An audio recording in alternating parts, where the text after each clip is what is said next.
चिदानन्दरूप शिवोऽहं शिवोऽहं मनोबुद्ध्यहङ्कारचित्तानि नाहं न च श्रोत्रजिह्वे न च घ्राणनेत्रे न चैवोमभूमिर्न तेजो न वायु चिदानन्दरूप शिवोऽहं शिवोऽहम् चिदानन्दरूप शिवोऽहं शिवोऽहं न च प्राणसंज्ञो न वै पञ्चवायुर्न वा सप्तधातुर्न वा पञ्चकोशः न वाक्पाणिपादं न चोपस्थपायो चिदानन्दरूप शिवोऽहं शिवोऽहम् चिदानन्दरूप शिवोऽहं शिवोऽहं न मे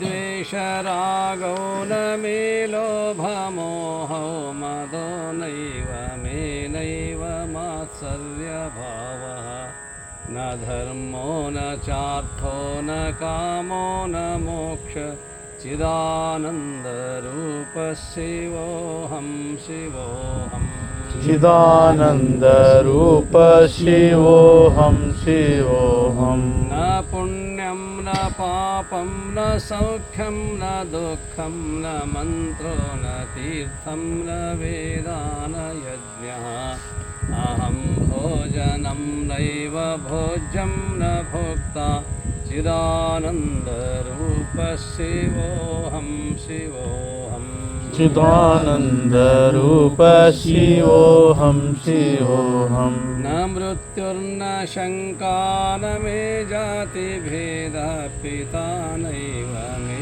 नैव माता च जन्म न बन्धुर्न मित्रं न गुरुर्नैव शिष्य चिदानन्दरूप शिवोऽहं शिवोऽहम् चिदानन्दरूप शिवोऽहं शिवोऽहम् अहं निर्विकल्पो निराकाररूपो विभुर्व्याप्य सर्वत्र सर्वेन्द्रियाणि सदा मे समत्वं न मुक्तिर्न बन्ध चिदानन्दरूप शिवोऽहं शिवोऽहम् चिदानन्दरूप शिवोऽहं शिवोऽहम् चिदानन्दरूप ಶಿವೋಹಂ ಶಿವೋಹಂ ಚಿದಾನಂದರೂಪ ಶಿವೋಹಂ ಶಿವೋಹಂ ಚಿದಾನಂದರೂಪ ಶಿವೋಹಂ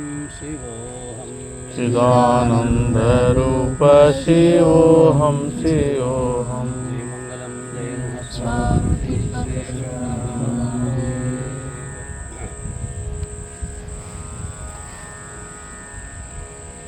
ಮಾನವಾರ್ಥಮಾವಿರ್ಭೂತಂ ಮಾನವೀಯಾಯ ಲಕ್ಷಕಂ ಶಿವರೂಪಂ ಶಿವಾನಂದಂ ವಂದಂ ವಂದೇ ಜಗದ್ಗುರು.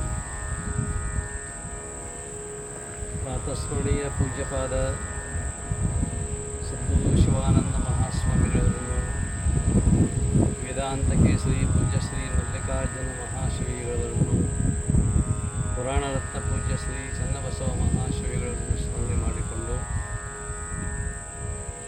ನಡೆದಾಡುವ ದೇವರು ವಿಶ್ವಸಂತರೂ ಆಗಿರುವಂತಹ ಪೂಜನೀಯ ಜ್ಞಾನಯೋಗಿ ಸಿದ್ದೇಶ್ವರ ಅಪ್ಪಂಗಳವರನ್ನು ಸ್ಮರಣೆ ಮಾಡಿಕೊಂಡು, ಬಸವಾದಿ ಪ್ರಮಥರಲ್ಲಿ ಶರಣೆಂದು ಮಾಸಿಕ ಪೌರ್ಣಿಮೆಯ ಶಿವಾನುಭವ ಕಾರ್ಯಕ್ರಮದಲ್ಲಿ ಪಾಲ್ಗೊಂಡಿರುವಂತಹ ಶಿವಸ್ವರೂಪಿಗಳಾದ ತಾಯಂದಿರೇ, ಶರಣರೇ, ತಮ್ಮೆಲ್ಲರಿಗೂ ಶರಣವು ಶರಣಾರ್ಥಿ.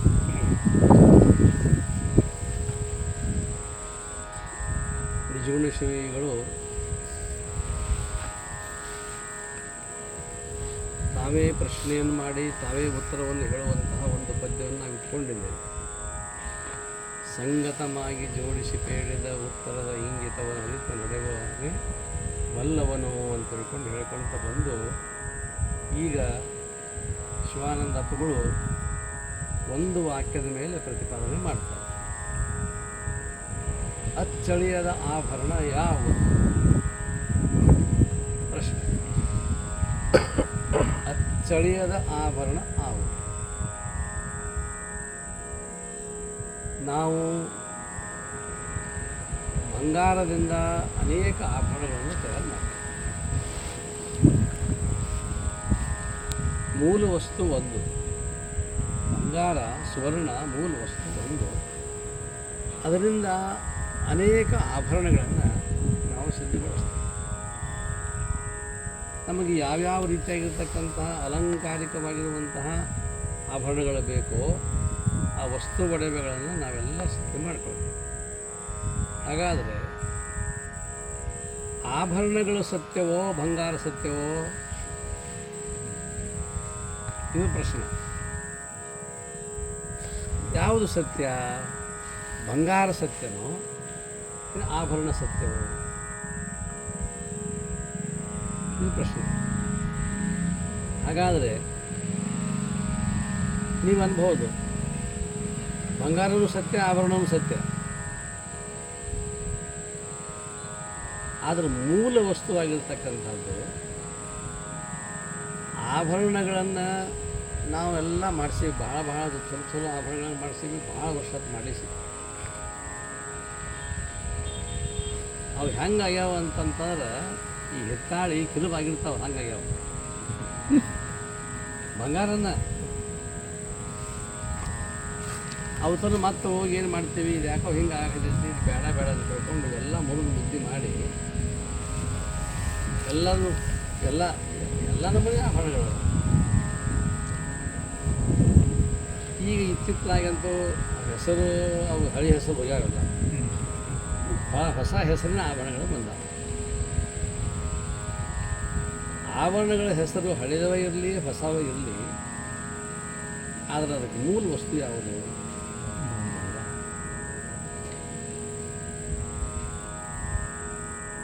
ಎಲ್ಲ ವಸ್ತು ಒಡವೆಗಳನ್ನೆಲ್ಲವನ್ನು ಪೂರ್ತಿಯಾಗಿ ಅದನ್ನೆಲ್ಲ ಕರಗಿಸಿ ಮಾಡಿ ಒಂದು ಗಟ್ಟಿ ಮಾಡಿಬಿಟ್ಟಾಗ ಆಭರಣಗಳು ಎಲ್ಲಿ ಅಡಕಾದವು, ಎಲ್ಲಿ ಯಾದವು ಆಭರಣಗಳು? ಬೆಂಕಿ ಒಳಗೆ ಇಲ್ಲ, ಮೂಲ ವಸ್ತು. ಮೂಲ ವಸ್ತುವಿನಾಗ ಬೆಂಕಿ ಸಾಧನ ಆಯ್ತು ಕಲಿಸ್ಲಿಕ್ಕೆ ಅಷ್ಟೇ. ಆದರೆ ಆಭರಣಗಳು ಒಂದು ಬೋರ್ಮಾಳ ಅಂತ ತಿಳ್ಕೊ. ಬೋರ್ಮಳಕ್ಕೆ ಟಿಕ್ಕಿಗೆ ಭಾಳ ಏನ ಅಂತಿರಲಿಲ್ಲ. ಅದು ಹಂಗೈತೆ ಅದು ಹಂಗೈತೆ ಹೆಸರು ಬಂದು ಇಟ್ಕೊಂಡಾರ. ಬೋರಮಳ ಮತ್ತು ಟಿಕ್ಕಿ ಸರ ಎರಡೂ ಕೂಡಿಸಿ ಕರಗಿಸಿದ್ರು. ಎರಡೂ ಎಲ್ಲಿ ಹೋದವು? ಬಂಗಾರದಲ್ಲಿ ಆಡವು. ಅದಕ್ಕಾಗಿ ನಿಜಗುಣ ಶಿವೆಗಳು ಅದು ಯಾಕೆ ಅವ್ರು ಇಟ್ಕೊಂಡಾರ ಅಂತಂದ್ರೆ ಅಚ್ಚಳಿಯದ ಆಭರಣ ಆವುದು, ಎಂದೂ ನಾಶ ಆಗಲಾರದಂಥ ಆಭರಣ ಯಾವುದು?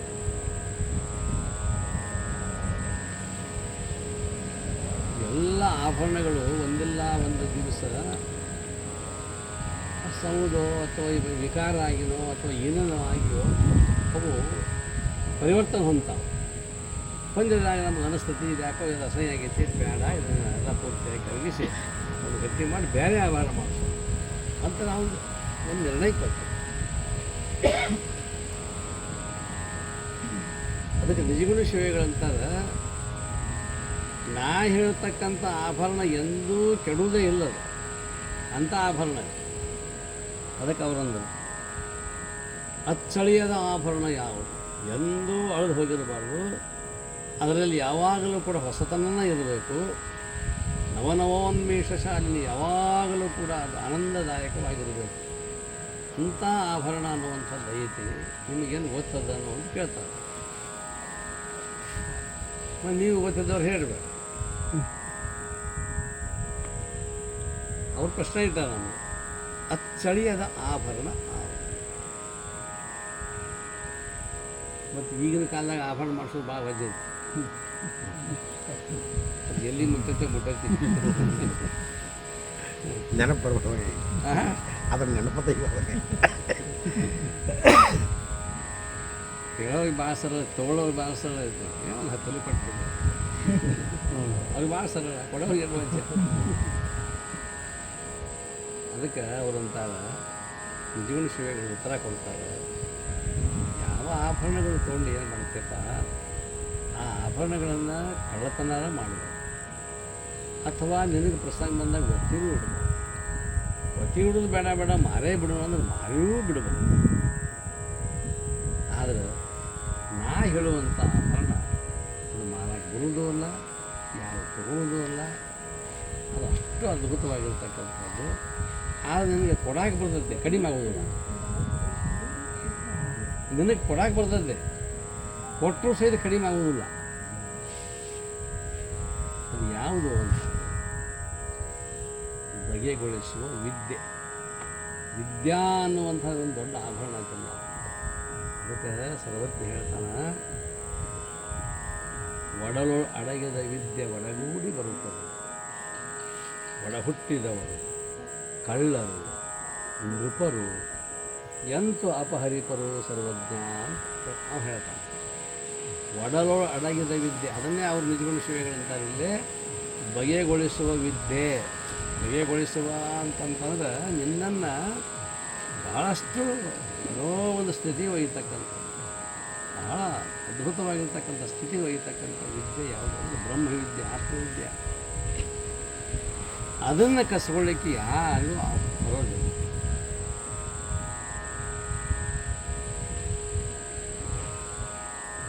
ಕಿಡ್ನಿ ಟ್ರಾನ್ಸ್ಫರ್ ಮಾಡೋದು, ಮೆದುಳನ್ನು ಏನಾರ ಮಾಡೋದು, ಅಥವಾ ಮತ್ತೊಂದೇನಾದರೂ ಹೃದಯ ತೆಗೆದು ಹೃದಯನೂ ಹಾಕಬಹುದು. ಮೆದುಳು ಟ್ರಾನ್ಸ್ಫರ್ ಮಾಡ್ಯಾರ ಅಂತ ತಿಳ್ಕೊಂಡು ವಿದ್ಯೆ ಟ್ರಾನ್ಸ್ಫರ್ ಮಾಡೋಕೆ ಆಗೋದಿಲ್ಲ. ಅದಕ್ಕೆ ಅವ್ರು ಅಂತಾರೆ ಅಚ್ಚಳಿಯದ ಆಭರಣ ಯಾವುದು ಅಂತಂದರೆ ಹೊರಗಿರ್ತಕ್ಕಂತಹ ಯಾವುದೇ ವಸ್ತುಗಳನ್ನು ನೀವು ತೊಗೊಳ್ಬೋದು, ನನ್ನಿಂದ ಕಸ್ಕೊಳ್ಬೋದು. ಹಿಂದಕ್ಕೆ ವಾಲ್ಮೀಕಿ ತನ್ನ ಪೂರ್ವಾಶ್ರಮದಲ್ಲಿ ಹಗಲು ಧರಲಿಕ್ಕೆ ಪ್ರಾಣವನ್ನು ಹರಣ ಮಾಡ್ತಕ್ಕಂಥ ಅಂಗುಲಿ ಮಾಲ ಅಂತಕ್ಕಂಥ ಬುದ್ಧನ ಕಾಲದೊಳಗೆ. ಈಗ ಮೊನ್ನೆ ಮತ್ತು ಹಂಗೆ ಅಂಗುಲಿ ಮಾಲ ಇದ್ದ, ಹಂಗೆ ವಾಲ್ಯಾಕೋಳೆ ಇದ್ದ, ಹಂಗೆ ವೀರಪ್ಪನ ಅದೇ ಸ್ಥಿತಿಗೆ ಸೇರಿಕೊಂಡಿರ್ತಕ್ಕಂಥವ್ರು. ಆಯಾ ಕಾಲದಲ್ಲಿ ಆಗಿ ಹೋಗಿರ್ತಕ್ಕಂಥವ್ರು. ಇದು ಕೂಡ ಆಸುರಿ ಶಕ್ತಿ ಹೊಂದಿಕೊಂಡಿರ್ತಕ್ಕಂಥ ಅನೇಕರನ್ನು ಕೊಂದ, ಏನೇನೋ ಮಾಡಿದ. ಅವರಿಬ್ಬರು ಪರಿವರ್ತನೆ ಆದವು, ಇವು ಕೆಲವು ಪರಿವರ್ತನೆ ಆಗೋದಿಲ್ಲ, ಅವು ಹಂಗೆ ಹೋಗೋದು. ಆದ್ರೆ ವಾಲ್ಮೀಕಿ ಯಾವಾಗ ಬದಲಾದ ಅವನ ವಿದ್ಯೆಯನ್ನು ಕಸ್ಕೊಳ್ಳೋಕ್ಕೆ ಯಾರಿಗೂ ಆಗಲ್ಲ. ಆದರೆ ವಾಲ್ಯ ಕೋಳ್ಯ ಇದ್ದಾಗ ಅವನು ಪೂರ್ವಾಶ್ರಮದಲ್ಲಿದ್ದಾಗ ಬರ್ತಕ್ಕಂಥ ಅನೇಕರನ್ನು ಬಡಿದು ಅವರಂತಕ್ಕಿಂತ ಎಲ್ಲ ಕಸ್ಕೊಂಡ, ಎಲ್ಲವನ್ನೂ ಕಸ್ಕೊಂಡ. ಕಡೆಗೆ ಎಲ್ಲಿತನ ಅಂತಂದರೆ ಹೋಗಿ ಹೇಳಿ ಮತ್ತು ನನ್ನ ಪ್ರಾಣಕ್ಕೆ ಸಂಸ್ಕಾರ ತಂದುಬಿಟ್ಟಾರು ಅಂತ ಹೇಳ್ಕೊಂಡು ಅವರನ್ನು ಕೊಂದು ಬಿಟ್ಟ. ಆದರೆ ನಾರದನ ಹತ್ತಿರ ಏನೂ ಇಲ್ಲ. ನಾರದ ಮಹರ್ಷಿ ಅವನು ಬಂದ, ಅದೇ ದಾರಿಯಿಂದ ಬಂದ. ಅದೇ ದಾರಿಯಿಂದ ನಾರದ ಮಹರ್ಷಿ ಬಂದರೂ ಸಹಿತ ಅವ ಅಂಜಲಿಲ್ಲ. ಇವನು ಎಲ್ಲರೂ ಅಂಜಿದ್ರು. ದಾರಿಯಿಂದ ಬರೋರು ಪ್ರಾಣ ಅರ್ಧ ಹೋಗೇ ಬಿಟ್ಟಿರ್ತಿತ್ತು. ಅಂಜಲೇ ಇಲ್ಲ. ಯಾಕಂದ್ರೆ ಅವನಲ್ಲಿ ಹೊರಗಿನ ಆಭರಣ ಇಲ್ಲ. ಹೊರಗಿನ ಆಭರಣ ಇದ್ದು ಅಂದ್ರೆ ಅನಿಸ್ತಿದ್ದವು ಇವೆಂದ ಕಸ್ಕೊಂಡ ಅಂತ ತಿಳ್ಕೊಂಡು. ನಿಮ್ಗೆ ಹೇಳಿರ್ಬೇಕು ನಾನು, ನಮ್ಮ ಗರ್ಗದ ಮಡಿವಾಳಪ್ಪನವರು ಹೇಳಿದೆ ನಿಮಗೆ. ಗರ್ಗದ ಮಡಿವಾಳಪ್ಪನವರು ನಾಗಲಿಂಗಪ್ಪನವರು ಕೂಡಿ ಯಾತ್ರಾ ಹೊಂಟಿದ್ದರು. ಕಾಶಿ ಯಾತ್ರಾಕ್ಕೆ ಹೋದರು. ಗರ್ಗದ ಮಡಿವಾಳಪ್ಪನವರು ಅಂದ್ರೆ ಬಹಳ ದೊಡ್ಡ ಜ್ಞಾನಿ ಪುರುಷ. ನಾಗಲಿಂಗ ಶಿವಯೋಗ ಅಂದ್ರೆ ಅವಧೂತ, ಸಭಾಯನ್ವ ಕಂಪನಿ. ಅವ್ರ ಚರಿತ್ರೆನೇ ಅದ್ಭುತ. ಅದೆಲ್ಲ ಅವಧೂತರು. ಅವರು ಒಂದೊಂದು ಘಟನೆಗಳನ್ನು ನೋಡಿದ್ರೆ ಆಶ್ಚರ್ಯ, ಈಗಿನ ಕಾಲ ಮೇಲೆ ಆಶ್ಚರ್ಯ ಅನಿಸ್ತದೆ, ಖರೆ ಅನ್ನುವಂತ ಅನ್ನಿಸ್ತದೆ. ಅದು ಖರೆ ಆಗ್ಯಾವಲ್ಲ. ಮಡಿವಾಳಪ್ಪನವರು, ಗರ್ಗದ ಮಡಿವಾಳ ಶಿವಯೋಗಿಗಳು ಯಾವಾಗಲೂ ಪೂಜಾ ನಿಷ್ಠೆ. ಯಾವಾಗಲೂ ತ್ರಿಕಾಲ ಪೂಜಾ, ತ್ರಿಕಾಲ ಲಿಂಗ ಪೂಜೆ, ಲಿಂಗ ಪೂಜೆ ಮಾಡಿ ಪ್ರಸಾದ ಮಾಡ್ಕೊಳ್ಳೋದು. ನಾಗಲಿಂಗಪ್ಪನ ಹಂಗಲ್ಲ, ಒಮ್ಮೆ ಜಾಕ ಮಾಡಿಬಿಟ್ರು ನಡಿಯೋ ಮಡಿವಾಳ. ಆದರೆ ಮಡಿವಾಳಪ್ಪ ಹೋಗೋ ಹೊತ್ತಿನಾಗ ದೊಡ್ಡ ಪಂಡಿತ. ಅವರ ಪೂಜೆದ ಗಂಟಿನಾಗ ಒಂದಿಷ್ಟ ಬಂಗಾರ ಎಲ್ಲರ ವಸ್ತಿ ಮಾಡೋದು ಕೂಡಲೆಲ್ಲ ಉತ್ತರ ಭಾರತದೊಳಗೆ ಎಲ್ಲರ ವಸ್ತಿ ಮಾಡೋ ಪ್ರಸಂಗ ಬಂದಿತ್ತು. ಅಲ್ಲಿದ್ದವ್ರನ್ನ ಕೇಳ್ತಿದ್ದೆ, ಯಾ ಡರ್ ಐಕ್ಯಾ ಅಂತ ಕೇಳ್ತಿದ್ದೆ. ಇಲ್ಲೇಂದ್ರೆ ಭಯ ಆಗುವಂಥ ವಾತಾವರಣ ಐತೆ ಅನ್ನೋದು ಕೇಳ್ತಿದ್ದೆ. ಇದು ನಾಗಲಿಂಗಪ್ಪ ಕೇಳಿ ಬೇಸರ ಆಗ್ತದೆ. ಡರ್ ಐಕ್ಯಾ ಅಂತಂದ್ರೆ ಡರ್ ಎಲ್ಲೈತಿ, ಎಲ್ಲಿರ್ಬೇಕಿದೆ ಡರ್ ಐಕ್ಯಾ, ಎಲ್ಲೇನು ಭಯ ಆಯ್ತನು, ಅಂಜಿಕೆ ಐತನು, ಯಾರು ಏನು ಭಯ ಹಾಕೈತನು ಅಂತ ಹಿಂಗೆ ಅವಾಗ ಅದು ಆಗಿ ಕೊನೆಗೆ ಏನು ಆಗಿಬಿಡ್ತದೆ. ಇಂಗ್ಲೀಷ್ ಕಂಪಿದ್ರು ಇಬ್ಬರು ಕೂಡಿ ಒಂದು ಹಳ್ಳ ಬಂತು ಊರು ಹೊರಗೆ. ಹಳ್ಳ ಹತ್ತು ಈಗ ಜಾಕ ಮಾಡ್ಬೋದು ಅಲ್ಲೇ. ಹಂಗೂ ಅನುಕೂಲ ಐತಿ, ಹಳ್ಳ ಚಲೋ ಹರಿತೈತಿ, ಗಿಡ ಐತಿ, ಆರಾಮು ಜಾಕ ಮಾಡಿ ಸ್ವಲ್ಪ ಪೂಜೆ ಮಾಡ್ಕೊಂಡು ಅಂತ ಕೂಡ ಅನ್ನಿಸ್ತು. ಮಂಡವಾತದ ಅಂದ್ರೆ ಭಾಳ ಚಲೋ ಹರಿತೈತಿ ಹಳ್ಳ. ಹಳ್ಳ ಭಾಳ ಗುಮ್ಮಿತ್ತು, ನದಿ ಇದ್ದಂಗೆ ಇದು, ಕೃಷ್ಣಾ ನದಿ ಇದ್ದಂಗೆ. ಜಳಕ ಮಾಡೋಕೆ ಎಲ್ಲ ಗಂಟು ಇಳಿಸ್ಕೊಳ್ದು. ಇಬ್ಬರೇ, ನಾಗಲಿಂಗಪ್ಪ ಮತ್ತು ಮಡಿವಾಳೇಶ್ವರ ಇಬ್ಬರೇ. ಆ ಕಡೆ ಈ ಕಡೆ ನೋಡಿದ್ರೆ ಎರಡೆಲ್ಲ ಹೇಗೆ ಅಂತ ಒಳಗಿರೋದ ಮನಸ್ಸಾಗ ಅದು ಹೇಗೆ ಅಂತಂದ್ರು. ಕೊನೆಗೆ ಆ ಮಡಿವಾಳಪ್ಪ ನಾಗಲಿಂಗಪ್ಪ ಹೇಳಿ ಹೋದ, ಶೌಚಕ್ಕೆ ಹೋಗಿ ಬರ್ತಾನೆ ಅಂತ ಹೇಳ್ಬೋದು, ಬೇರೆ ದೇಶಕ್ಕೆ ಹೋಗಿ ಬರ್ತೀನಿ, ಈ ಜಾಕ ಮಾಡಪ್ಪ, ಚಲೋ ಟೈಮ್ ಶಕ್ತಿ ಬಾ ಆತ. ಅವ ಅದು ಬೇರೆ ದೇಶಕ್ಕೆ ಬಾದ. ಇವ ನಾಗಲಿಂಗಪ್ಪ ಗಂಟು ಬಿಚ್ಚಿ ನೋಡಿದ. ಡರ್ ಹೈಕ್ಯಾ ಅಂತ ಇದ್ರಾಗ ಏನು ಇರ್ಬೇಕು ಡರ್ ಅಂತ ತಿಳ್ಕೊಂಡು ಅಂತೇಳಿ ಅದು ಬಿಚ್ಚಿ ನೋಡಿದ. ಅವ ಮಡಿವಾಳಪ್ಪ ಏನು ಮಾಡಿದ್ದ ಅಂತಂದ್ರೆ, ಆಪತ್ ಸ್ಥಿತಿ ಬರ್ತಂದ್ರೆ ಎಲ್ಲರೂ ಯಾಕೆ ಹೋದಾಗ ಅದನ್ನು ಬತ್ತಿ ಇಟ್ಟು ಒಂದಿಟ್ಟು ದುಡ್ಡು ಪಾಡು ತೊಗೊಂಡು ಹೋಗಿ ತಿನ್ನಾಕ ಬನ್ನಾಕ ಬರ್ತದೆ ಅಂತ ಹಿಂಗೆ ವಿಚಾರ ಮಾಡಿ ಅವ್ನು ಮಾಡಿದ. ಮಡಿವಾಳಪ್ಪ ಗಂಟು ಬಿಚ್ಚಿ ನೋಡಿದ. ಆ ವಿಭೂತಿ ಹೊಂದಿದ್ದ ಬ್ಯಾಗನ ಆ ಬಂಗಾರದ ಒಂದು ಹುಡುಕಿತ್ತು. ಓ ಹಾಯ್ ಡರ್ ನಾವು ಇದರಿಂದ ಇತ್ತು ಮಾಡೈತೆ ಒಂದು ಮಾಯಾ ಎಷ್ಟು ಸುಮಾರು ಐತದು ಅಂತ ತಿಳ್ಕೊಂಡು ಅಂತೇಳಿ ಅದೇ ಮಾಡಿಬಿಟ್ಟ. ಅದಷ್ಟ ತೊಗೊಂಡು ಹೋಗಿ ಎಲ್ಲ ಒದ್ಬಿಟ್ಟು ಹೋದ. ಇವತ್ತು ಇವ ಬಂದ, ಜಾಕ ಮಾಡಿದ. ಅವನಿಗೇನು ಇಲ್ಲಲ್ಲ, ಮತ್ತು ಇರೋರು ಇಬ್ಬರದ ಜಳಕ ಮಾಡಿ ಬಂದು ಪೂಜೆ ಗಂಟು ಬಿಚ್ಚಿ ಮೊದಲು ವಿಭೂತಿನ ಹಚ್ಕೋಬೇಕಲ್ಲ, ಮುದ್ದಾಮರಾಗ ಇಟ್ಟಿದ್ದವ ಮೊದಲೇ ತೊಗೊಳಪ್ಪ ಸಾಮಾನು ಅದ. ಹಿಂಗೇನು ವಿಭೂತಿ ತೊಗೊಂಡ ಕೆಳಗೆ ಇರ್ತದೆ ವಿಭೂತಿ ಡಬ್ಬ್ಯಾಗ, ಅದು ಆ ಸಾಮಾನು ಇರಲಿಲ್ಲ. ನಾಗಲಿಂಗ ಹಾಂ ಹಾಂ ಹಾಯ್ ಕೇಳಿದ, ಕ್ಯಾ ಹಾಯ್ ಅಂದವ. ಸೋನಾಕಾಯ್ ಅಂತ. ಹಾಂ ಓ ಡರ್ ಡೂಬ್ ಗಯ.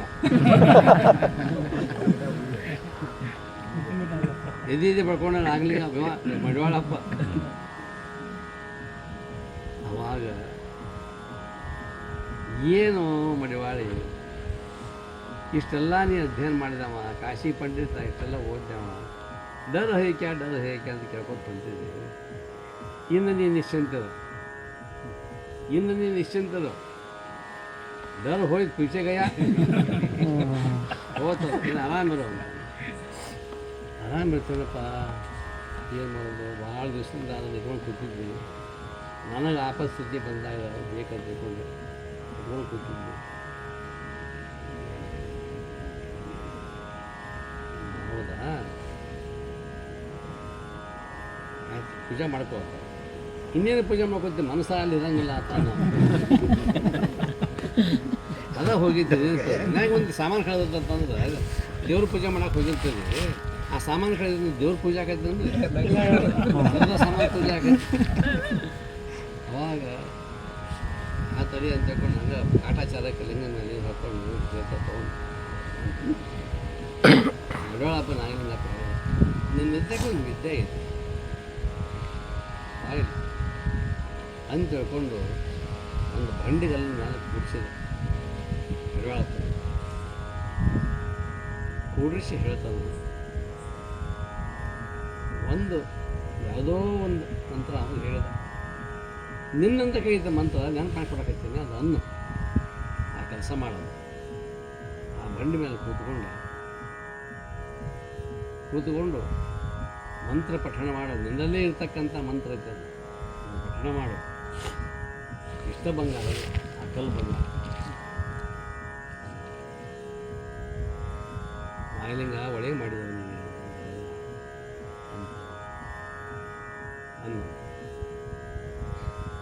ಮಡಿವಾಳ ಶಿವಯೋಗಿ.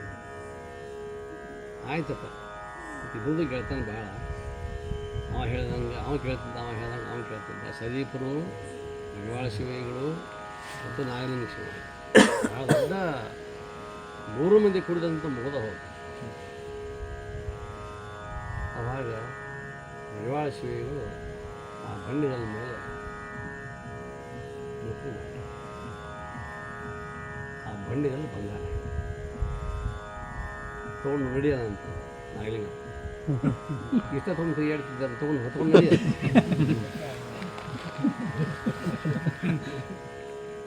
ಅವಾಗ ನಾಗಲಿಂಗ ಕೇಳ್ತಾನೆ, ಮಡಿವಾಳಿ ನಮ್ಮ ಜೀವನದ ಬಂಗಾರ ಇದೆ, ಅದು ಬಂಗಾರ ಯಾಕೆ ಆಸೆ ಮಾಡೋದು? ನಿನ್ನಲ್ಲಿ ಎಂಥ ವಿದ್ಯೆ ಐತಿ, ನಿನ್ನಲ್ಲಿರ್ತಕ್ಕಂಥ ಶಕ್ತಿಪಾತದಿಂದ ಅದು ಕಲ್ಲು, ಪಾಷಾಣ, ಸ್ವರ್ಣ ಅಷ್ಟು ದೊಡ್ಡ ಶಕ್ತಿ ಇದೆ. ಯಾಕೈತಂದ್ರೆ ಬ್ರಹ್ಮವಿದ್ಯಾ ಅಂತಕ್ಕಂಥದ್ದು ಒಳಗೆ ಅಡಗೈತಿ. ಅಚ್ಚಳಿಯದ ಆಭರಣವಾದು ಬಗೆಗೊಳಿಸುವ ವಿದ್ಯೆ. ಅಂಥ ಒಂದು ಅದ್ಭುತವಾಗಿರ್ತಕ್ಕಂಥದ್ದು ಈ ಹೊರಗಿನ ನೋಡ್ರಿ. ನಾ ಹೇಳಬೇಕಾಗಿರ್ತಕ್ಕಂಥದ್ದು ಮಡಿವಾಳ ಶಿವಯೋಗಿಗಳ ಪೂಜಾದ ಗಂಟಿನಾಗ ಒಂದಿಷ್ಟು ಬಂಗಾರ ಅದ ಅಂತ ತಿಳ್ಕೊಂಡು ಭಯ. ಆದ್ರೆ ನಾಗಲಿಂಗಪ್ಪನಿಗೆ ನಿರುಪಾದಿ ಶಿವಯೋಗಿಗಳು ಮಾಡಿರ್ತಕ್ಕಂಥ ಅನುಗ್ರಹ, ಅವರು ಕೊಟ್ಟಿರ್ತಕ್ಕಂಥ ಆತ್ಮವಿದ್ಯಾ, ಬ್ರಹ್ಮವಿದ್ಯೆ ಎಲ್ಲವನ್ನು ಇವ್ರಿಗೂ ಇತ್ತು. ಯಾವಾಗ ಮಡಿವಾಳಪ್ಪನವ್ರು ಕಾಶಿಯಿಂದ ಬಂದರು, ನಿಜಗುಣ ಶಿವಯೋಗಿಗಳ ಗ್ರಂಥ ಸಿಕ್ತು, ಹೊತ್ಕೊಂಡು ಕುಣಿದಾಡಿದ್ರು ಕಡಿಮೆ. ನಿಜಗುಣೇ ನೀ ಮೊದಲ ಸಿಕ್ಕಿದ್ದಂದ್ರೆ ನಾಯಿಯಲ್ಲಿ ಹೊತ್ತಿದ್ದೋ ಕಾಶಿಗೆ ಅಂತ. ಅಷ್ಟು ಪವಿತ್ರವಾಗಿರ್ತಕ್ಕಂಥ ಷಟ್ಶಾಸ್ತ್ರಗಳು ನಿಜಗುಣ ಶಿವಯೋಗಿಗಳು. ಮೈಸೂರಲ್ಲಿ ಅದೇ ಇತ್ತು, ವಿವೇಕ ಚಿಂತಾಮಣಿ ಅಂತ ತಿಳ್ಕೊಂಡು ಯಾರೂ ಹೇಳಲಿಲ್ಲ. ಭಾಳ ಪವಿತ್ರವಾಗಿರ್ತಕ್ಕಂಥ ಅದೊಂದು ಶಾಸ್ತ್ರಕೃತಿ ಅದು ವಿವೇಕ ಚಿಂತಾಮಣಿ. ಅಲ್ಲಿರ್ತಕ್ಕಂಥ ಅನಂತರಾಮ ಗುರುಗಳು ಬಹಳ ದೊಡ್ಡ ಪಂಡಿತರು, ವಿದ್ವಾಂಸರು, ಕನ್ನಡ ಹಾಗೂ ಸಂಸ್ಕೃತ ಅವರು ಅರ್ಧ ಗ್ರಂಥ ಮುಗಿಸಿದ್ರು, ನಾವು ಅರ್ಧ ಗ್ರಂಥ 5 ದಿವಸದೊಳಗೆ ಮುಗಿಸುವಂಥ ಪ್ರಸಂಗ. ಅಂದರೆ ಅಷ್ಟೊಂದು ಅದ್ಭುತವಾಗಿರ್ತಕ್ಕಂಥ ನಿಜಗುಣ ಶಿವಗಳ ಒಂದು ಆತ್ಮವಿದ್ಯಾ ಅಂತಕ್ಕಂಥ ಬ್ರಹ್ಮವಿದ್ಯಾ. ಅದಕ್ಕೆ ಅವರು ತಾವೇ ಪ್ರಶ್ನೆ ಮಾಡಿ ತಾವೂ ಉತ್ತರ ಯಾಕೆ ಹೇಳ್ಯಾರ ಅಂತಂದ್ರೆ ನಾವು ಲೌಕಿಕರು ಏನರ ಉತ್ತರ ಮಾಡಿಬಿಡ್ತೇವೆ ಅಂತ ತಿಳ್ಕೊಂಡು ವಿಚಾರ ಮಾಡಿ ಅಚ್ಚಳಿಯದ ಆಭರಣ ಯಾವುದು ಪ್ರಶ್ನೆ ಮಾಡ್ತಾರೆ. ಬಗೆಗೊಳಿಸುವ ವಿದ್ಯೆ. ವಿದ್ಯಾ ಅಂದ್ರೆ ಇದು ನಮ್ಮ ಸಂಸಾರಿಕವಾಗಿರ್ತಕ್ಕಂಥ ಲೌಕಿಕವಾಗಿರ್ತಕ್ಕಂಥ ವಿದ್ಯೆಗಳು ಸಾಕಷ್ಟು 64 ವಿದ್ಯೆಗಳಿವೆ. ಆ 64 ವಿದ್ಯೆಗಳಿಗಿಂತಲೂ ಮಿಗಿಲಾಗಿರ್ತಕ್ಕಂಥದ್ದು ಬ್ರಹ್ಮವಿದ್ಯೆ. ಅಂತಹ ಆ ಬ್ರಹ್ಮವಿದ್ಯೆ ಅಂತಕ್ಕಂಥದ್ದನ್ನು ಯಾರು ನಾವು ಸಾಧನೆಯ ಮೂಲಕವಾಗಿ ಗುರುಮುಖೇನ ಶ್ರವಣ ಮನನ ನಿಧಿಧ್ಯಾಸನದ ಮೂಲಕವಾಗಿ ಅದನ್ನು ನಾವು ಕರಗತ ಮಾಡ್ಕೊಂಡಿವಿ ಅಂತಂದ್ರೆ, ಅರ್ಥ ಮಾಡ್ಕೊಂಡಿವಿ ಅಂತಂದ್ರೆ, ನಮ್ಮ ಜೀವನ ಅಂತಕ್ಕಂಥದ್ದೇ ಅಂಥ ವಿದ್ಯೆ ಅಂತಕ್ಕಂಥದ್ದನ್ನು ಸಂಪಾದನೆ ಮಾಡ್ಕೊಂಡು ಬಿಟ್ಟಿವಿ ಅಂತಂತಂದರೆ ಹೊರಗಿನ ಜಗತ್ತಿನ ಯಾವ ವಸ್ತುಗಳ ಅವಶ್ಯಕತೆಯೂ ನಮಗೆ, ಯಾವ ಆಭರಣಗಳು ಬೇಕಾಗಿಲ್ಲ. ಅದು ಸಹಜವಾಗಿರ್ತಕ್ಕಂಥ ಸೌಂದರ್ಯ. ಬ್ರಹ್ಮವಿದ್ಯಾ ಆ ಸೌಂದರ್ಯ ಅಂತಕ್ಕಂಥದ್ದು ಸಹಜವಾಗಿರ್ತಕ್ಕಂಥ ಸುಂದರವಾಗಿರುವಂಥ ಹೆಣ್ಮಗಳು ಆಭರಣಗಳ ಅವಶ್ಯಕತೆ ಇಲ್ಲ ಆಕೆಗೆ. ಇಡೀ ಸೌಂದರ್ಯವನ್ನು ತಮ್ಮ ಶರೀರವೇ ಸೌಂದರ್ಯ, ಅಷ್ಟು ಅದ್ಭುತವಾಗಿರ್ತಕ್ಕಂತಹ ತ್ರಿಪುರ ಸುಂದರಿಯಾಗಿರ್ತಕ್ಕಂತಹ ಆ ಲಾವಣ್ಯ, ಆ ಒಂದು ಕಳೆ ಇತ್ತು ಅಂತಂತಂದರೆ ಬಂಗಾರದ ಆಭರಣಗಳು ಕೂಡ ಕಳೆಗೊಂದುತ್ತಾವ ಆಕೆಯ ಸೌಂದರ್ಯದ ಮುಂದೆ. ಇನ್ನು ಆಭರಣಗಳನ್ನು ಹಾಕ್ಕೊಂಡು ಸೌಂದರ್ಯಗೊಳಿಸಿಕೊಳ್ತಕ್ಕಂಥದ್ದು ಬೇರೆ. ಯಾವ ಆಭರಣಗಳು ಇಲ್ಲ. ಇನ್ನೊಂದು ಕಡೆ ಹೇಳ್ತಾರೆ ನಮ್ಮಲ್ಲಿರ್ತಕ್ಕಂಥ ಸದ್ಗುಣಗಳೇ ಆಭರಣ. ನಮ್ಮಲ್ಲಿ ಏನು ಗುಣಗಳದಾವ, ಸದ್ಗುಣಗಳದಾವ, ಅವೇ ನಿಜವಾಗಿರ್ತಕ್ಕಂಥ ಆಭರಣಗಳು ಅಂತ. ಆದರೆ ಇಲ್ಲಿ ಹೇಳ್ತಕ್ಕಂಥದ್ದು ಶಿವಾನಂದಪ್ಪರು ನಮ್ಮ ಉಪದೇಶ ಮಾಡುವಂಥ ಒಂದು ಸಂದರ್ಭದೊಳಗೆ ಅವ್ರು ಹೇಳ್ತಾರೆ, ಬಗೆಗೊಳಿಸುವ ವಿದ್ಯೆ ಅಂತಂತಂದರೆ ಆಭರಣವೆಂದರೆ ಬ್ರಹ್ಮವಿದ್ಯೆ. ಇದು ಜೀವನ ಬಗೆಯನ್ನು ಕೆಡಿಸಿ ಶಿವನನ್ನು ಮಾಡು. ನಮ್ಮಲ್ಲಿರ್ತಕ್ಕಂಥ ನಮ್ಮದೇನು ಲೌಕಿಕವಾಗಿರ್ತಕ್ಕಂಥ ಜೀವನ ಐತಲ್ಲ, ಇದನ್ನು ಒಂದು ಸ್ವಲ್ಪ ಹೌದಪ್ಪ ಸಂಸಾರ ಮಾಡಲಿಕ್ಕೆ ಬೇಡ ಅಂತ ಅನ್ನೋದಿಲ್ಲ, ಮಾಡು. ಜೊತೆಗೆ ಸಂಸಾರಕ್ಕೆ ಆಧಾರವಾಗಿರ್ತಕ್ಕಂಥದ್ದು, ನಮ್ಮ ಜೀವನಕ್ಕೆ ಆಧಾರವಾಗಿರ್ತಕ್ಕಂಥದ್ದು ಏನೋ ಒಂದು ಅವ್ಯಕ್ತವಾಗಿರ್ತಕ್ಕಂಥ ಒಂದು ಶಕ್ತಿ ಇದೆ. ನಿರ್ದಿಷ್ಟ ಕಿಂಚಿತ್ ಕಾಲವಾದರೂ ಒಂದು 10 ನಿಮಿಷ 15 ನಿಮಿಷ ಒಂದು ಅರ್ಧ ಗಂಟೆ ಅದರ ಬಗ್ಗೆ ಯೋಚನೆ ಮಾಡಲ್ಲ, ಆ ಚಿಂತನೆಯನ್ನು ಮಾಡುವ. ಆದ್ದರಿಂದ ಅಂತಹ ಜೀವನದ ಬಗೆಯನ್ನು ಕೆಡಿಸಿ ಶಿವನನ್ನು ಮಾಡುವುದು. ಎಲ್ಲವೂ ನಾಶವಾದರೂ ಇದು ನಾಶವಾಗುವುದಿಲ್ಲ. ಈ ಬ್ರಹ್ಮವಿದ್ಯಾ ಅಂತಕ್ಕಂಥದ್ದು ಏನೆಲ್ಲ ನಾಶ ಆಗ್ತದೆ, ಅದು ಆ ವಿದ್ಯಾ ಅಂತಕ್ಕಂಥದ್ದು ಸಾಮಾನ್ಯವಾಗಿರ್ತಕ್ಕಂಥ ಲೌಕಿಕವಾಗಿರ್ತಕ್ಕಂಥ ವಿದ್ಯೆಯನ್ನೇ ಈಗ ನೋಡ್ರಿ, ಅಣ್ತಮ್ಮರು ಇರ್ತದೆ. ಒಂದಿಬ್ಬರು 3 ಜನ 4 ಜನ ಅಣ್ತಮ್ಮರು ಇರ್ತಾರೆ. ಒಂದಿಬ್ಬರು ಸಾಲಿ ಕಲ್ತಾರೆ, ಒಂದಿಬ್ಬರು ಸಾಲಿ ಕಲಿಯೋದು. ಇವರು ತಮ್ಮ ಉದ್ಯೋಗ ಮಾಡ್ಕೊಂಡು ತಗೊಂಡ್ರು. ಅವರು ಚಲೋ ಶಾಲೆ ಕಲ್ತರು, ಕುಡುಕಿ ಒಳಗನ ಶಾಲೆ ಕಲ್ತರು. 4 ಮಂದಿ ಬೇರೆ ಆಗೋ ಪ್ರಸಂಗ ಬರ್ತದೆ. ಎಲ್ಲರೂ ಬೇರೆ ಆದರು. ನನಗೆ ಸೊಲ್ಯೂಷನ್ ಪಾಲ್ಬೇಕು ಅನ್ನೋದು ಅಂತಾರಿಲ್ಲ. ಯಾಕಂದ್ರೆ ಎಲ್ಲ ಕುಡಿದಾಗ ಶಾಲೆ ಕಲ್ತೇವೆ ನಾವೆಲ್ಲ ದುಡಿದು ಮಾಡಿಲ್ಲ, ಇದು ಮಾಡಿ ಶಾಲೆ ಕಲಿಸೇವು. ರಿಟೈರ್ಡ್ ಹಾಕೋದು, ರಿಟೈರ್ಡ್ ಮೇಲೆ ಸರ್ವಿಸ್ ಬರ್ತದೆ, ಅದರ ಪಾಲ್ಬೇಕು. ಸಾಮಾನ್ಯವಾಗಿದೆ. ಐತಲ್ಲಿ ರೊಕ್ಕ ದುಡಿಯೋದು ಐತಿ. ಆದರೆ ನೋಡಪ್ಪ, ನಿನಗೆಷ್ಟು ವಿದ್ಯೆ ಕೊಡಿಸಿತ್ತು, ಆ ವಿದ್ಯಾದಾಗ ನಮಗೆ ಪಾಲು ಬೇಕು. ಯಾರಾದ್ರು ಕೇಳ್ಯಾರ? ಇಂಗ್ಲೀಷ್ ಹಾಂ, ಹಿಂದಿ ಕನ್ನಡ ನನಗೆ, ಇಂಗ್ಲೀಷ್ ಮತ್ತೊಂದು ನನಗೆ ಹಿಂಗೇನ ಮಾಡ್ಕೊಂಡ್ರೆ ಸರ್ವಿಸ್ನಲ್ಲಿ ಪಾಲಾಗಿರಬಹುದು. ಅದನ್ನು ಗಳಿಸ್ಕೊಂಡಿರ್ತಕ್ಕಂಥ ವಿದ್ಯೆ ಅದಲ್ಲ. ಆ ವಿದ್ಯೆ ಲೌಕಿಕವಾಗಿರ್ತಕ್ಕಂಥ ವಿದ್ಯೆ ಹೇಳ್ತೇನೆ ನಾನು. ಇನ್ನು ಬ್ರಹ್ಮವಿದ್ಯೆ ಅಂತ ಭಾಳ ದೂರ ಉಳಿತು. ಲೌಕಿಕವಾಗಿರ್ತಕ್ಕಂಥ ವಿದ್ಯೆಯನ್ನೇ ಪಾಲು ಮಾಡ್ಕೊಳಕ್ಕೆ ಬರೋದಿಲ್ಲ. ಇನ್ನು ಬ್ರಹ್ಮವಿದ್ಯೆ ಅಂತಕ್ಕಂಥದ್ದು ಎಲ್ಲಿ ತೊಗೊಳಕ್ಕೆ ಸಾಧ್ಯ ಇರ್ತದೆ. ಹಾಗಾಗಿ ಅಂತಹ ಒಂದು ವಿಶೇಷವಾಗಿರುವಂಥ ಈ ವಿದ್ಯೆ ಎಲ್ಲೂ ಕೂಡ ನಾಶ ಆಗಲಿಕ್ಕೆ ಸಾಧ್ಯವಿಲ್ಲ. ಮಿಥ್ಯಾ ಜಗತ್ತಿನಲ್ಲಿ ಇದನ್ನು ವ್ಯಯ ಮಾಡದಿದ್ದರೆ ಕಡಿಮೆಯಾಗುವುದು, ಖರ್ಚು ಮಾಡಿದರೆ ಹೆಚ್ಚಾಗುವುದು. ಮಿಥ್ಯಾ ಜಗತ್ತಿನಲ್ಲಿ ಇದನ್ನು ವ್ಯಯ ಮಾಡದಿದ್ದರೆ, ಇದೇನು ಖರ್ಚು ಮಾಡೋದು ಬೇಕಾಗಿಲ್ಲ, ಅದು ಖರ್ಚಾಗುವುದಿಲ್ಲ. ಇದು ಯಾವಾಗಲೂ ತುಂಬಿಕೊಂಡೇ ಇರತಕ್ಕಂಥದ್ದು ಬ್ರಹ್ಮವಿದ್ಯೆ. ಲೌಕಿಕ ವಿದ್ಯೆ ಸ್ವಲ್ಪ ಕಡಿಮೆ ಆಕೈತೆ. ನಾನು ಪಾಠ ಮಾಡೋ ಹೊತ್ತಿನೊಳಗೆ ಶಾಲೆಯಲ್ಲಿ ಪಾಠ ಮಾಡೋ ಹೊತ್ತಿನಾಗ ಒಬ್ಬ ಜಾಣ ವಿದ್ಯಾರ್ಥಿ ನನ್ನ ಜ್ಞಾನಕ್ಕಿಂತಲೂ ಮಿಗಿಲಾಗಿರ್ತಕ್ಕಂಥ ಒಂದು ಪ್ರಶ್ನೆ ಕೇಳ್ತಾನೆ ಅಂತ ಅವಾಗ ನನಗೆ ಒಮ್ಮೆಲೆ ಉತ್ತರ ಬರೆಯೋದಿಲ್ಲ. ಅವಾಗ ನಾನು ಹೇಳ್ತೇನೆ ಉತ್ತರ ನಾನು ಹೇಳಲೇಬೇಕವ. ಯಾಕಂತಂದರೆ ಯಾವುದಾದ್ರೂ ಒಂದು ಗ್ರಂಥಾವಲೋಕ, ಯಾಕಂದ್ರೆ ಆ ವಿದ್ಯಾರ್ಥಿ ಎಕ್ಸ್ಟ್ರಾರ್ಡಿನರಿ ವಿದ್ಯಾರ್ಥಿ, ಅದ್ಭುತವಾಗಿರ್ತಕ್ಕಂಥ ವಿದ್ಯಾರ್ಥಿ. ಅವನಿಗೆ ಅಂಥದ್ದು ಏನೋ ಒಂದು ಬಹಳ ವಿಶೇಷವಾಗಿರ್ತಕ್ಕಂಥ ಜ್ಞಾನ ಇತ್ತು. ತನ್ನ ವಯಸ್ಸಿಗೆ ಮೀರಿರ್ತಕ್ಕಂಥ ಒಂದು ಪ್ರಶ್ನೆ ಕೇಳಿದ.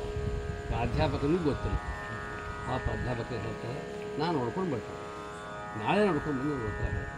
ಅವ್ನು ಹೇಳಬೇಕು, ಉತ್ತರ ಅವನು ಸಮಂಜಸವಾಗಿ ಹೇಳಲೇಬೇಕು. ಆದರೆ ಈ ಒಂದು ವಿದ್ಯೆ ಇಲ್ಲೇ ಅವನ ಲೆವೆಲ್ಗಿಲ್ಲ. ಆ ಜಾಣ ಮಗುವಿನ ಜ್ಞಾನದ ಸರಿಸಮಾನವಾಗಿ ಇಲ್ಲಿ ಬರಲಿಲ್ಲ. ನಾನು ವಿಚಾರ ಮಾಡ್ತೇನೆ, ಉತ್ತರ ಮತ್ತೊಂದು ಪುಸ್ತಕ ನೋಡ್ಕೊಂಡು ಬಂದು ನನಗೆ ಸರಿ ಕಡಿಮೆ.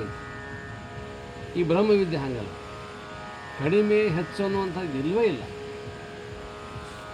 ಗುರುತ್ವಾಕರ್ಷಣ ಶಕ್ತಿ ಮೇಲೆ ನೀವು ಹೋಗಿಬಿಟ್ಟಂತ ಬೇಕಾದ್ರೆ ಮೇಲೆ ನಿಮ್ದು ಏನಿದ್ದು ಕೆಳಗೆ, ಏನಿರೋದೆಲ್ಲಕ್ಕಿಂತ ನಿಮ್ಮದೆಲ್ಲ ಎಲ್ಲ ಕೆಳಗೆ. ತರಾತಮ ಭಾವ ಅಂತಕ್ಕಂಥದ್ದು ಕೆಳಗೆ. ಆ ಕಡೆ ಹೋದ ನಂತರ ಏನೋ ಅಲ್ಲಿ ಯಾವುದು ವ್ಯತ್ಯಾಸ ಇಲ್ಲ. ನಾ ಇಲ್ಲ, ನೀ ಇಲ್ಲ, ಹೆಚ್ಚಿಲ್ಲ, ಕಡಿಮೆ ಇಲ್ಲ, ನಾ ವಿದ್ಯಾವಂತ, ನಾ ಅವಿದ್ಯಾವಂತ, ಮ್ಯಾಲ ಪದರದಲ್ಲಿ ನಾವಿಬ್ಬರು ಏನೋ ತೇಲಾಡ್ತದೆ. ಹಂಗೋ ಏನೋ ಅಲ್ಲಿ ಏನೂ ಇಲ್ಲ. ಹಾಗೋ ಈ ಬ್ರಹ್ಮವಿದ್ಯಾ ಅಂತಕ್ಕಂಥದ್ದು ಇದಕ್ಕೆ ವಯಸ್ಸಿನ ತಾರತಮ್ಯ ಇಲ್ಲ, ಜಾತಿಯ ತಾರತಮ್ಯ ಇಲ್ಲ, ಧರ್ಮದ ತಾರತಮ್ಯ ಇಲ್ಲ, ಗುಣಲಕ್ಷಣಗಳು ಏನೂ ಇಲ್ಲ. ನಾ ಸುಂದರ, ನಾನು ಕುರೂಪಿ, ನಾನು ಬ್ರಾಹ್ಮಣ, ನಾನು ಶೂದ್ರ, ಏನು ಇಲ್ಲ. ಬರೀ ಇಲ್ಲೇ ಈ ಜಗತ್ತಿನೊಳಗೆ ಕಾಣುವ ಜಗತ್ತಿನೊಳಗನೆ ಗುರುತ್ವಾಕರ್ಷಣ ಶಕ್ತಿಯನ್ನು ಮೀರಿ ಹೋದ ಮೇಲೆ ನಾವೆಲ್ಲರೂ ಹಾಗೆ ಅಲ್ಲೇ ಏನೋ ಒಂಥರ ಒಂದು ಯಾವುದೋ ಒಂದು ವಲಯದಲ್ಲಿ ಇರ್ತೇವಲ್ಲ, ಆ ರೀತಿಯಾಗಿರ್ತಕ್ಕಂಥ ವಲಯ ಬ್ರಹ್ಮವಿದ್ಯೆಯ ವಲಯ, ಬ್ರಹ್ಮಜ್ಞಾನದ ವಲಯ. ಅಲ್ಲಿ ನಾವು ರಮಮಾನರಾಗಿರ್ತೇವೆ. ಅಲ್ಲಿ ಯಾವುದು ಜಾತಿ ಸೂತಕವಿಲ್ಲ, ಧರ್ಮ ಸೂತಕವಿಲ್ಲ, ಕುಲ ಸೂತಕವಿಲ್ಲ, ಯಾವ ಸೂತಕಗಳು ಅಲ್ಲಿ ಬರಲಿಕ್ಕೆ ಸಾಧ್ಯ. ನಿರಭ್ರವಾಗಿರ್ತಕ್ಕಂಥ ಆಕಾಶ, ಗುರುತ್ವಾಕರ್ಷಣ ಶಕ್ತಿ ನೀರು ಹೋಗುತ್ತೆ. ಅದಕ್ಕೆ ಅಲ್ಲಿ ನಮ್ಮ ವಿದ್ಯೆ ಕಡಿಮೆ ಆಯ್ತು, ಅಲ್ಲಿ ವಿದ್ಯೆ ಹೆಚ್ಚಾಯ್ತು, ಏನಿಲ್ಲ. ಆದ್ದರಿಂದ ನಿರಪೇಕ್ಷೆಯಿಂದ ಆತ್ಮವಿದ್ಯೆಯನ್ನು ಎರಡನೆಯವರಿಗೆ ತಿಳಿಸುತ್ತಿರಬೇಕು. ಈ ಮಾತು ಹೇಳ್ತಾರೆ. ನಿರಪೇಕ್ಷೆಯಿಂದ ಯಾವುದು ಅಪೇಕ್ಷೆ ಇಲ್ಲ, ಯಾವ ಆಸೆಗಳು ಇಲ್ಲ. ನೋಡಪ್ಪ, ನೀನು ಬ್ರಹ್ಮಜ್ಞಾನ ಉಪದೇಶ ಮಾಡಕತ್ತೀನಿ, ನಾಳೆಗೆ ನಿನಗೆ ಉಪದೇಶ ಮಾಡೋದೈತಿ, ಬ್ರಹ್ಮಜ್ಞಾನದ ದೀಕ್ಷಾ ಕೊಡೋದೈತಿ, 1 ಕೋಟಿ ರೂಪಾಯಿನೇ ಕೊಡಬೇಕು.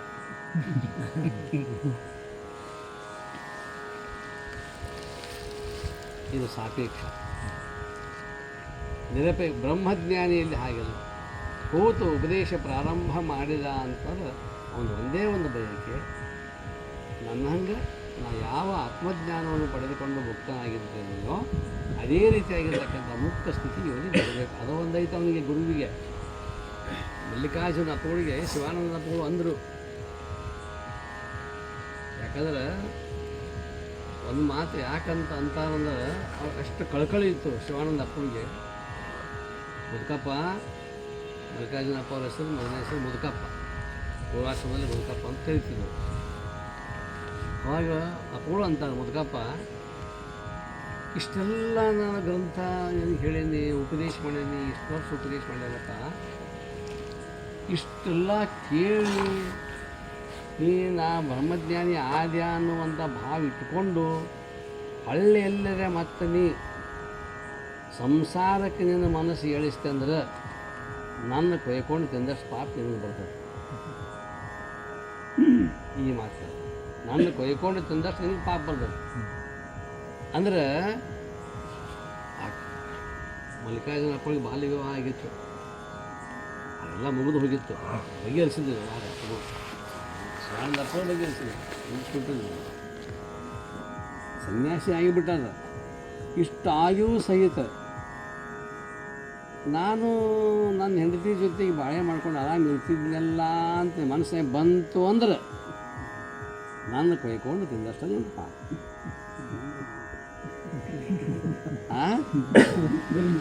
ಮನಸ್ಸಿನಾಗ ಬಂದು ಹೋದ್ರೆ ನೀವು ಓದಬೇಕಾಗಿಲ್ಲ.